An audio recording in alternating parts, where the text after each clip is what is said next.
Hello दोस्तों, आप कैसे हैं। हम आ गए हैं क्लास 9th के 11th लेक्चर लेकर के। क्या आप पिछला 10 लेक्चर देख चुके हैं? नहीं देखे हैं तो उसको जा कर के देखेंगे तो आसानी होगी समझना। तो चलिए बिना देर किए शुरुआत करते हैं 1.6 laws of exponents for real numbers. हम ऑलरेडी क्या देख चुके हैं कि जब पावर में क्या रहता है, इंटीजर्स रहता है तो कैसे सॉल्व करते हैं। तो पहले देखते हैं पॉजिटिव इंटीजर, फिर देखते हैं कि निगेटिव में क्या रहता है, और उसके बाद जो मेरा मेन टॉपिक है यानी कि जब पावर क्या रहेगा, रेशनल नंबर रहेगा, तो कैसे सॉल्व करते हैं उसको देखेंगे। तो हम ऑलरेडी क्या देख चुके हैं कि यदि a raise to power m है, बेस सेम है, a है तो a है, लेकिन पावर क्या है, अलग अलग है, तो क्या कर लेते हैं, a raise to power m plus n कर लेते हैं। सिंपल। फिर क्या होता है, यदि बेस सेम रहता है तो ये कर लेते हैं। चलिए पहले इसको सोल्व कर लेते हैं क्योंकि सेम सेम है। 17 रेज़ टू पावर कितना हो जाएगा, 2 + 5 हो जाएगा। सिंपल। तो कितना हो जाएगा, 5 to 7 हो जाएगा, यानी कि 17 रेज़ टू पावर 7 इसका आंसर हो जाएगा। और क्या देखे थे कि यदि a है, इसको m पावर में लगा हुआ है और होल का पावर क्या है, n है, तो क्या हो जाता है, a का पावर m इंटू n आ जाता है। यहाँ पर प्लस में था, यहाँ पर इंटू में, तो सिंपल बात है। 5 का पावर 2 × 7 यानी कि 5 रेज़ टू पावर 14 हो जाएगा। यहाँ क्या देखे थे, और यदि न्यूमरेटर डिनोमिनेटर में आ जाता है बात कि बेस सेम है लेकिन पावर अलग है, न्यूमरेटर में है एक, डिनोमिनेटर में, तो क्या करेंगे, बेस तो वही लिखेंगे लेकिन न्यूमरेटर का पावर माइनस में डिनोमिनेटर का पावर लिखते हैं। सिंपल सी बात है। उसके बाद क्या करते हैं, ये लिख लेते हैं कि m is greater than n लिख लेते हैं। ठीक है, तो चलिए क्या लिखते हैं यहाँ पर, 23 तो बेस है दोनों का, उसके बाद पावर न्यूमरेटर माइनस डिनोमिनेटर लिखते हैं, तो क्या हो जाएगा, 23 रेज़ टू पावर 3 हो जाता है। और क्या हमको पता है कि यदि बेस ही अलग अलग हो, यानी कि a raise to power m हो, b raise to power m हो, यानी कि पावर सेम है, बेस अलग है, तो क्या हो जाता है, a b raise to power m। Simple. तो क्या हो जाएगा, 7 × 9 रेज़ टू पावर कितना हो जाएगा, 3 हो जाएगा, तो 63 रेज़ टू पावर 3 हो जाएगा आंसर। ये सब बातें हमको पता है। चलिए देखते हैं यहाँ पर पॉजिटिव सिर्फ एक्सपोनेंट में है, निगेटिव लेके देखते हैं क्या होगा, सेम प्रॉपर्टी फॉलो करेगा। तो बस एग्जांपल से देख लेते हैं, एक बार क्या पढ़े थे याद रहेगा हमको। देखिए ये माइनस का पावर आ गया कहीं कहीं पे, क्या होगा, सेम रूल यहाँ पर लगेगा। क्या करना है हमको, बेस सेम है तो पावर को ऐड करना है, इतना ही करना है। 2 प्लस में -5 है, ऐड कर दिए 2 को और -5 को, कितना हो गया, 17 रेज़ टू पावर -3 हो गया। सिंपल। ये क्या हो जाएगा, बेस है उसका पावर है, होल का पावर है, तो क्या करते हैं, दोनों पावर को मल्टीप्लाई कर देते हैं, क्या होगा, 5 रेज़ टू पावर -14 हो जाएगा। यहाँ पर क्या करते हैं, 23, क्योंकि 23 दोनों बेस इक्वल है, पावर अलग अलग है, न्यूमरेटर डिनोमिनेटर में, तो न्यूमरेटर का पावर माइनस ऑफ डिनोमिनेटर का पावर, तो कितना हो जाएगा, 23 रेज़ टू पावर -17 हो जाएगा। यहाँ पर बेस अलग है, पावर सेम है, तो क्या करते हैं, बेस का मल्टीप्लिकेशन करते हैं, पावर जो भी है सेम रह जाता है, तो 63 का पावर -3 हो जाएगा। सिंपल सी बातें हैं। चलिए अब देखते हैं थोड़ा सा इसको एक्सटेंड करके कि हम इसमें क्या निष्कर्ष निकालते हैं। थोड़ा सा इसको यहाँ पर लिखते हैं a raise to power m upon में a raise to power n। इसका फॉर्मूला या प्रॉपर्टीज क्या लिख लीजिए, a raise to power m - n हो जाता है। मान लीजिए कि यहाँ पर m के बदले में क्या है, 0 है, यानी कि a रेज़ टू पावर 0 है। इसका मतलब क्या होता है कि ये यदि कोई इंटीजर है, उसका पावर 0 है, तो क्या हो जाता है, इसका वैल्यू 1 हो जाता है। ये बात हमको पता है। चलिए इसमें इस चीज़ को पुट करते हैं कि मान लीजिए a raise to power m जो है, यहाँ पर क्या है, m = 0 हो गया, तो क्या हो गया, ये वैल्यू क्या हो जाएगा, a raise to power 0 upon में a raise to power n। तो मेरा ये प्रॉपर्टीज क्या करता है, इसके इक्वल टू क्या लिख सकते हैं, 0 - n लिख सकते हैं। सिंपल सी बात है। यानी कि इसको क्या लिख सकते हैं, a रेज़ टू पावर 0 क्या हो गया, 1 हो गया, 1/a rays to power n हो गया, इक्वल्स टू क्या हो गया, ए जीरो का कोई मतलब नहीं होता तो माइनस एन लिख सकते हैं, मतलब A raise to power minus N रहता है तो 1/a⁻n हो जाता है। प्लस यदि माइनस है तो इसको प्लस करना है तो 1/ में कर देंगे तो प्लस में आ जाएगा। सिंपल सी इतना कहना है। अभी तक हम क्या देख लिए, यदि एक्सपोनेंट क्या रहता है, इंटीजर्स, यानी कि पॉजिटिव भी नेगेटिव भी दोनों देख लिए कि कौन सा प्रॉपर्टीज फॉलो करता है, ये वाला प्रॉपर्टीज फॉलो करता है। यानी कि mn जो भी है वो क्या था, अभी तक इंटीजर्स था। क्या यदि mn मेरा रेशनल नंबर है तो क्या सेम प्रॉपर्टीज फॉलो करेगा? तो चलिए इसके लिए एग्जाम्पल के माध्यम से समझते हैं इसको। तो एग्जाम्पल ले लेते हैं 4⁻³ ले लेते हैं। 4⁻³ को क्या लिख सकते हैं हम, 4 का पावर 1/2 कर दीजिए, इसका होल क्यूब कर दीजिए। मेरे कहने का मतलब है कि यदि इसको इस फॉर्म में लिख सकते हैं कि नहीं लिख सकते हैं। देखिए ये क्या था, 4 का पावर होल का पावर, तो इसमें क्या करते हैं हम a⁻mn × n करते हैं।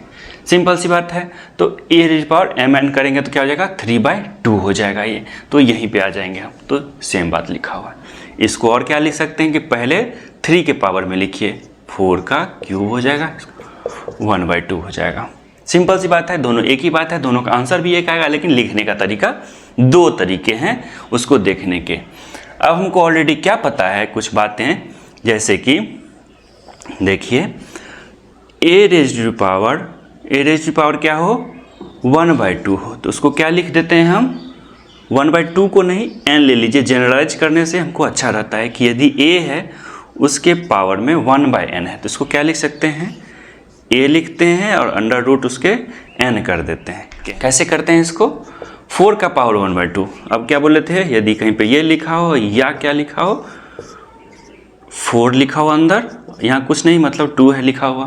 क्या करना है, इसको 2 लिखा है यहाँ पर या 2 यहाँ पर लिखा है, तो क्या करना है, इसको 2 टाइम्स करिए, 2 × 2। इसमें से एक ही सिर्फ ले जाना है, तो इसका वैल्यू कितना होगा 2। 2 का क्यूब कितना होगा 8 हो गया। चलिए 4 का क्यूब कितना हुआ 64 हुआ। 64 को क्या करना है, अब देखिए 2 टाइम्स फिर करना है, 8 × 8 हो जाएगा। इसमें से एक मेरा 8 हो जाएगा। ये क्या था, 64 का पावर 1/2 था, इसलिए 2 टाइम्स किए, 8 मेरा आंसर है। दोनों तरीके से कितना है मेरा आंसर, 8 ही आ रहा है।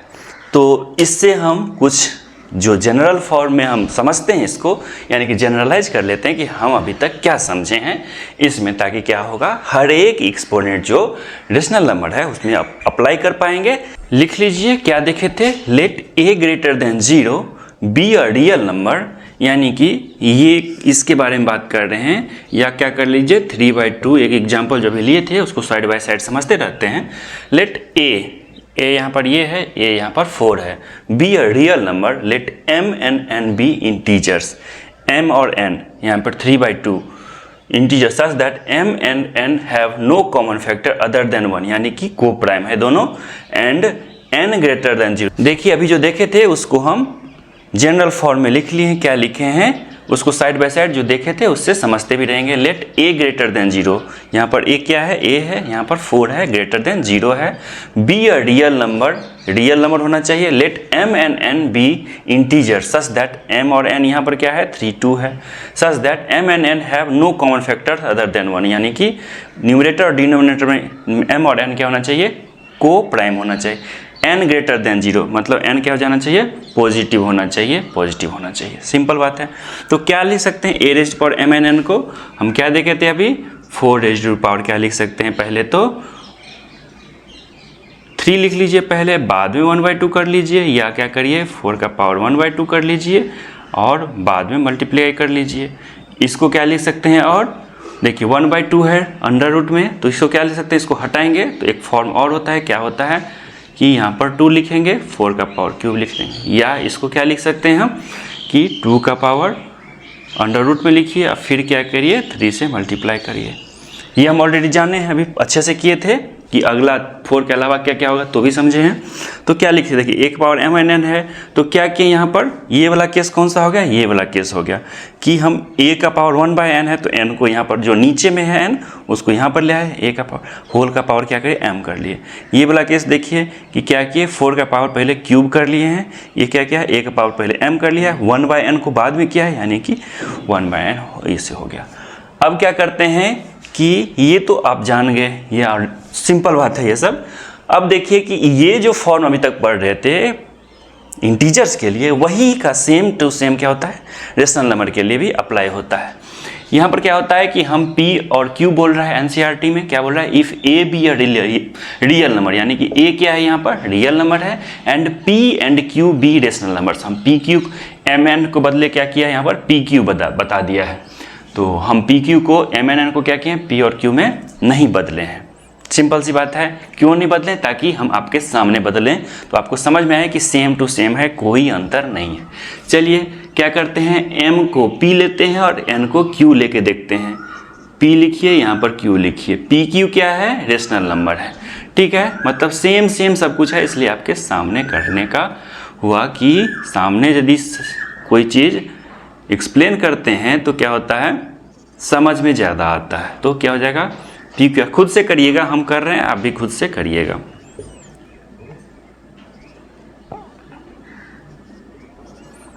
M को P रखिए, N को Q रखिए, कुछ भी एक्स्ट्रा नहीं करना है, सब कुछ सेम ही है। यहाँ पर क्या था, P ही दोनों जगह होगा, तो ये क्या जगह P हो जाएगा, सेम टू सेम है। इसको खुद से लिखिएगा। आपको ये समझ में आया, ये समझ में आया, दोनों समझ में आराम से आया ही आया होगा। चलिए कुछ क्वेश्चन करके देखते हैं तो हमको समझ में और अच्छे से आएगा।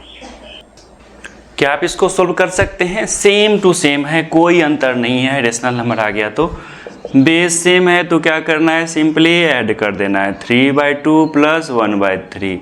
यहाँ पर क्या हो जाएगा, इस दोनों को ऐड करने पे इसका तो LCM 3 2 का 6 हो जाएगा, 2 3 जा तो 9, 3 2 जा तो 2, क्या हो जाएगा 2⁻11/6 हो जाएगा। सिंपल। देखिए क्या हो जाएगा, समथिंग का पावर A का पावर M है, का पावर N है, तो क्या करना है, A का पावर M इंटू N करना है, 3 का पावर 1/5 इंटू 4 करना है, क्या हो जाएगा 3 का पावर 4/5 हो जाएगा। ये क्या करना है, बेस सेम है और एक्सपोनेंट क्या है, अलग अलग है, तो क्या करना है, न्यूमरेटर का एक्सपोनेंट माइनस डिनोमिनेटर का, क्या हो जाएगा, यहाँ पर देखिए 7, यहाँ पर 5 और 3 का LCM कितना हो जाएगा, 15 हो जाएगा, 5 3 जा 3 5 जा, तो क्या हो जाएगा -2/15 हो जाएगा। अब आपको पता है कि यदि कोई चीज़ माइनस होता है तो इसको स्टेप से भी 1/, करके लिखते हैं, तो क्या हो जाता है पॉजिटिव में। यदि मन करे कि पॉजिटिव में लिखना है तो स्टेप से कर सकते हैं। बेस अलग है, पावर सेम है, तो बेस का मल्टीप्लिकेशन करते हैं, इसका कितना आ जाता है वैल्यू, 17 3 जा 51 हो जाता है, 5 बच गया।